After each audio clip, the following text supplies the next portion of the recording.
harrigarria da, ulertezina da, eta seguru gaude euskal gizarteak ez duela inundik eta inora ere horrelakorik ulertuko. Josu Erkoreka Jaurlaritzaren bozeramailearen iritziz are ulertezinagoa da epaia bakearen eraikuntzaren alde lan egitea tokatzen den une honetan.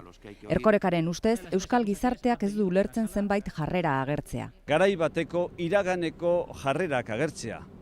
Jarrera estuak, zuzenbide penaleko printzipio eta zutabe nagusien kontrako jarrerak. Jaurlaritzaren bozeramaileak esan du bat datorrela Klara Baiarri epailearen boto partikularrarekin, erakusten duelako auzi hau beste era batera konpondu zitekeela eta konpondu behartzela. Rajoik eta Masek izandako bileraren inguruan ere mintzatu da Erkoreka.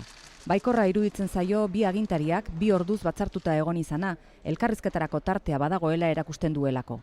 Bilerari beste alde baikorrik ere topatu dio. Gai baten inguruan gauzatu beharrean batzar osoa, konsultaz gainera, beste gai batzuk ere mai gainean esan izana.